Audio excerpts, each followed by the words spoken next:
was like, oh yeah, cool, yeah, bruv, yeah, in it, mate. I think one of them bowed at me and the other kind of like went away. And they're like, you got big ears. And I was like, fucking Dumbo. All right, guys, and welcome back to the channel. -10 outside currently.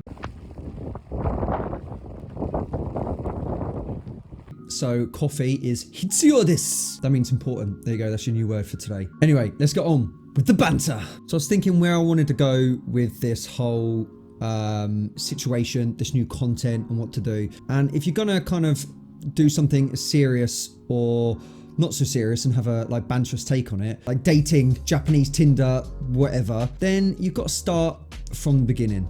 And I've got a great story. Literally my first ever date in Japan. So strap on in, get a cup of tea or coffee or green tea because Japan and whatnot, and yeah, sit back and not relax because I mean, you'll probably be making fun of me and laughing in the comments. So story begins 7 years ago.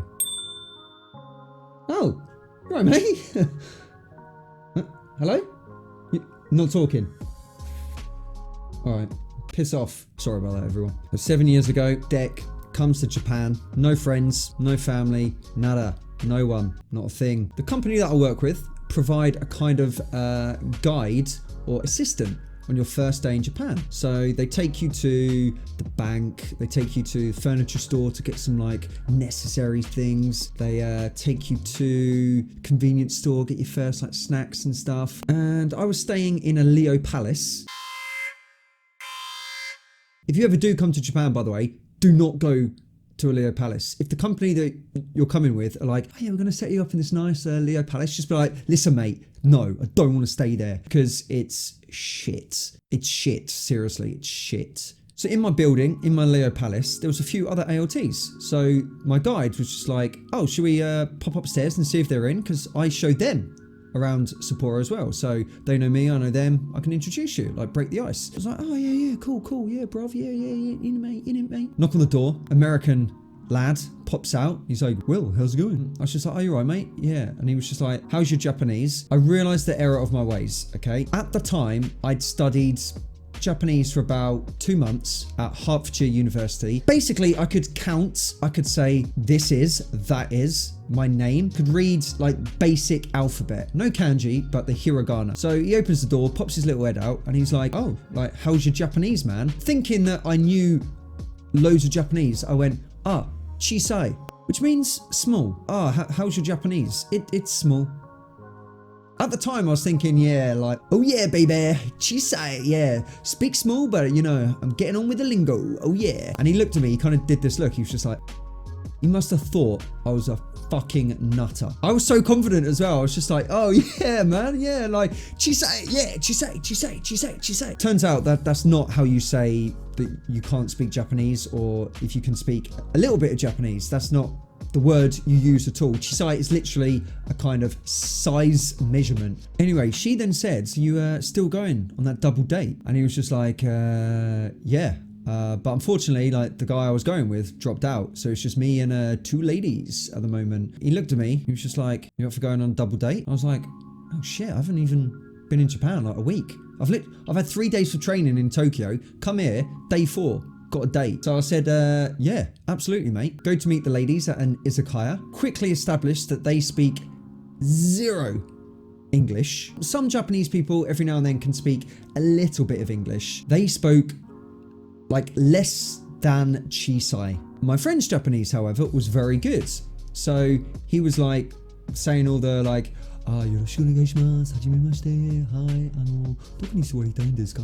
They were like quite impressed, and I was just there, I was just like, I have no idea what you're saying, mate, but I'm just gonna like kind of nod along, you know you do that thing where you kind of like, when 2 people are speaking that you don't have a clue what they're on about, and you're just like, yeah. So we sit down, they're kind of like doing introductions, and everything's going through him. For example, they would have been like, oh, what's his name? And he'll then look at me and he's like, oh, they want to know your name. So I'm like, Declan.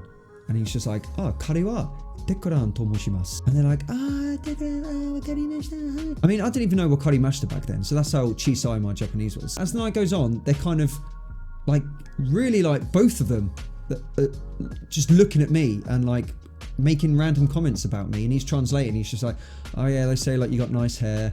Oh, they say you got like a nice nose. You got a big nose. And I was just like, fucking what, mate? And he was like, nah, it's a compliment in Japan. I was like, oh, okay. Then they were like, you got big ears. And I was like, fucking Dumbo. And they were like, no, that's also a compliment. So yeah, if you've got big nose and big ears, come to Japan and you'll fit right in. In fact, you'll be probably a model. So then I was like picking up my chopsticks, and now I can do them absolutely fine, obviously. But back then it was kind of like, as long as I got them kind of like in place, I could then like pick up the foods. Now it's just like I pick it up and I'm just like bum bum bum. But at the time I was like, right, if that goes across there, like a maths equation or something, and they were like, kawaii, kawaii, deguren. And my friend who was speaking like proper good Japanese, like Chisai Janai, he was just getting nothing. He was just picking up food willy-nilly, and I was like struggling, and eventually picked up one. They're like, so he was getting a little bit annoyed, and fair play, because like I'd been in Japan like 4 days, and this was meant to be, I guess, his date, and I was just like the kind of tag on. As we're on our last drink, the mood then kind of changes. Ooh. I could see his eyes are kind of like, and I can see that he kind of wants to translate to me, and they're just speaking Japanese, like full on Japanese. He's just like, hey, what can I say? And he was like, hey dude, just like keep smiling and laughing. Just pretend I'm telling you something interesting. So I was like, okay, like this is really weird, but like, okay, tell me. And he was like, yeah, basically, they want to get married because they're 30 and 31. And in Japan, basically, if you're not married at that age, there's a lot of pressure from your parents, like from Japan itself, your boss, like everyone's just like, why aren't you married yet? You're 30. So they're literally telling my mate on the first date that they want to get married. Not only that, this is why I can now understand that his smile was like, oh yeah, cute like being a fucking mental case. They said that they thought we were the ones and they wanted to marry us on the first date. Bear in mind, I could not speak a word of Japanese and they couldn't speak English, but apparently I was the one. And my mate was the one as well. I don't know who was each other's one. Also, that was confusing. Jankin, and then like the winner gets me and the loser gets him. I don't know. At the end of the night, I was like, dude, what's the situation? Like, do we pay for the girls or something? Like, what is it in Japan? Like, if I was on a date now, I'd probably pay for them. But what do we do? I've never even been on a double date. And he was like, just relax, man, pay for yourself. And then we'll kind of talk about what to do outside. So I was like, yo, man, they kind of freaked me out. What do we do? Do we go somewhere else? He's like, just keep smiling and I'll get both their lines. Just keep your phone in your pocket and say you don't have your phone yet. So I was like, okay. Not that I can say it anyway. I don't know why I'm still smiling now. We then went home after that. I think they both hugged him. Yeah. They both hugged him, and then I think one of them bowed at me and the other kind of like went away. Yeah, why'd they both hug him? Now I'm thinking back to it. Maybe they both thought he was the one. They were just like, fucking foreigner, he's Japanese, it's Chisai. We're on the way back and he gets a message from one of them and she's just like, oh yeah, we had a lot of fun tonight. Let's go drinking again. I think he replied and he was just like, yeah, sure. But yeah, we never saw them again. Obviously that was 7 years ago, so they're probably 37 by now, 36, 37. So hopefully they're married, and good luck to them. But yeah, that was my first ever date in Japan, 4 days in, so beat that. Is that a new record? Probably. Let me know about your first date experiences, if you've had a first date experience in Japan. I want to get on to Japanese etiquette on dates as well in the future. So for now, I'm just relaying my terrible banter stories, but yeah, let me know in the comment section if you've ever dated a Japanese boy or girl. How was it? Any surprises? Let's all laugh, not with each other, at each other. Let's all laugh at me first and then laugh at each other, because that's what this channel is all about. So yeah, cheers guys, thanks for tuning in, and I've done it.